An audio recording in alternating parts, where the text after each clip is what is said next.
Did you ever stick your hand on a hot stove or directly into a fire and you yanked your hand out and you probably cried? You probably learned not to do that again. Pain teaches. Now on to the intro.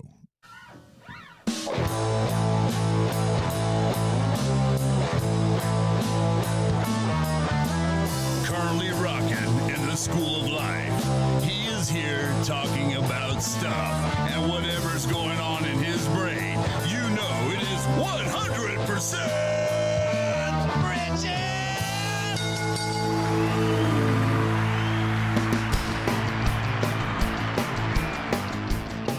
All right, here I am.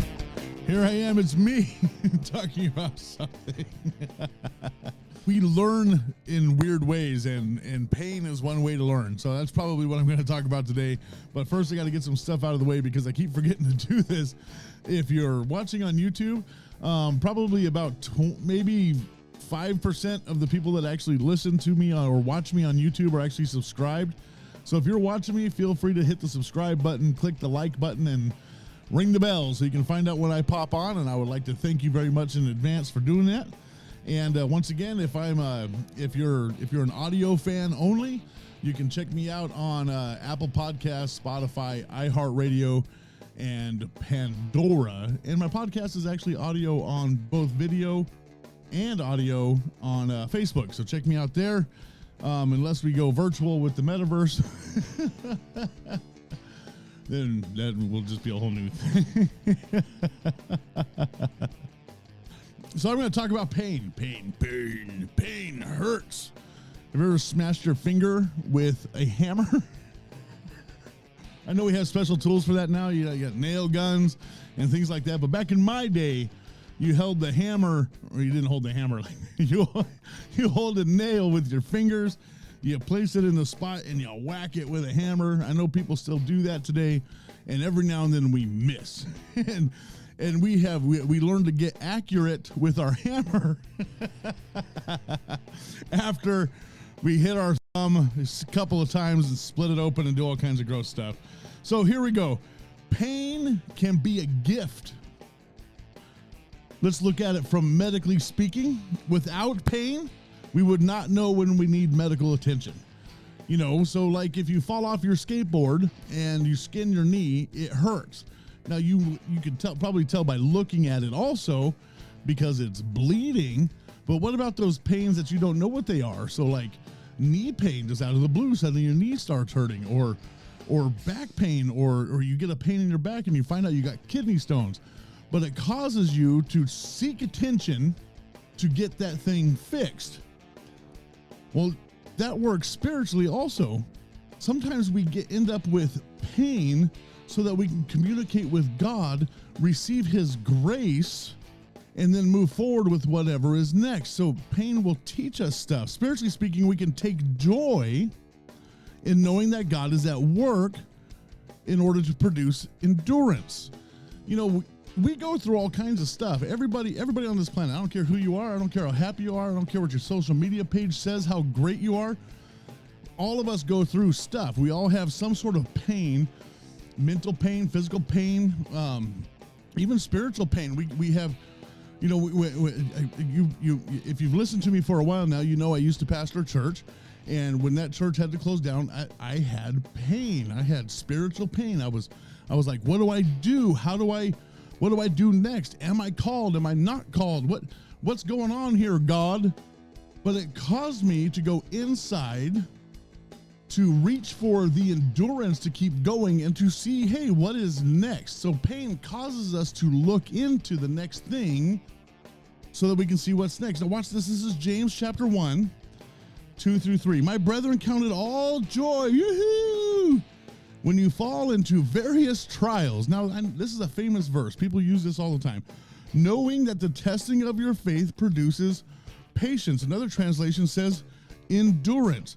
But let patience have its perfect work, that you may be perfect and complete, lacking nothing. So the trial brings about the patience or endurance. So the pain will start to teach you how to get through something. So like, let's say you have surgery. If you've ever had surgery, there's a certain amount of time that you have to get through until everything is clear. So I had knee surgery several years ago. I had my meniscus shaved or whatever they did in there. So in my knee, and they said, it's going to hurt. Here's some pills. So they immediately give you something to cover the pain, but they wanted me to walk right away. So every time I stood up on a walker, it hurt like a bad word cussing stuff, right? It hurt bad. But I graduated from a walker to a cane, from a cane to nothing, to walking upstairs, and I was able to go back to my job within like 8 weeks because the meniscus isn't that bad. It isn't as bad as like an ACL or a full complete replacement or whatever. But I was able to go back, and then it was like it never happened. So I went through the pain for that perfect work to happen. And that's what happens in us spiritually.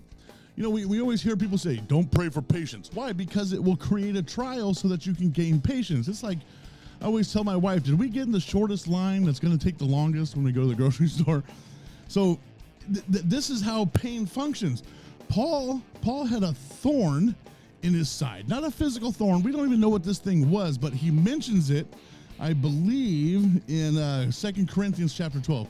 He mentions that he has a thorn in his side. It's something that is aggravating him, something that is messing with him. Now watch this. It says, so 2 Corinthians chapter 12, 7 through 10, unless I should be exalted above measure by the abundance of the revelations, a thorn in the flesh has given to me, a messenger of Satan to buffet me, lest I be exalted above measure. So he's talking about this issue that he has, a thorn in your side. I'm going to equal that to pain. I have some sort of pain but it causes him to continue to actually move forward because, you know, in the back of our brain all the time, we always want to do stuff. It's like natural. We want to sin. And people say, well, once you have Jesus, you never want to sin. Well, that's a straight up lie. Just because you receive Jesus doesn't mean you don't sin anymore. It means your sins are taken care of as long as you are repentant because you understand that Jesus died on the cross and shed his blood for us, which, by the way, Jesus went through some pain on his way to heaven and to sit down at the right hand of God. So let's think about this for a minute. Here's Paul. Concerning this thing, I pleaded with the Lord 3 times that it might depart from me. So he actually said, God, take this pain from me 3 times. Now, it's not that God didn't listen, because God hears everything we say. And so God actually responds probably after the 3rd time. And he said to me, my grace is sufficient for you, for my strength is made perfect in weakness. Therefore, most gladly, I will rather boast in my infirmities than the power of Christ may rest, that the power of Christ may rest upon me. So God tells him, my grace is sufficient for you. He didn't heal him of this thing, of whatever it was. He didn't take it away from him. He said, trust in my grace. That's what God said. Trust that I got your back. Trust that I am going to be there for you no matter what you are going through. Even if it's a continuous thing, I am always there. And then Paul says this, therefore most gladly with joy he takes on the trial. Therefore most gladly I will rather boast in my infirmities than that the power of Christ may rest upon me. So pain will get us through situations. It will tell us that you're in a place of hardship. It'll tell us that we're in a place of something going wrong. It'll tell us that there's something wrong and we need to make adjustments. And then we have to trust God's grace, because God's grace is sufficient. So we have to have an understanding that God is going to be there through the pain. And eventually, like in James, it says we will end up with a perfect work. So we will come out of that pain better than we were when we went into it. So as long as we recognize that it's a red flag, and sometimes we have to live with that for however long it takes for us to realize how to get through it. And I'll tell you what, if you trust God, he will take you through all kinds of stuff. Now, I've been, like, you hear this all the time from me. I've been married 31 years. I have 5 grandkids. I got 4 daughters. If you don't think I've been through some stuff Let me tell you, brother, I have been through some things in my life. And even before my married life, in my short little span of life before I got married, and in situations before I found Jesus, truly found him, and I learned a lot of stuff that, I don't hold on to things. That's part of our problem, is we hold on to stuff. Why do we hold on to things from our past? We get really jacked up from that, and the pain actually increases and gets worse, and it's harder to deal with it, and it's harder to get through it the more we hold on to it.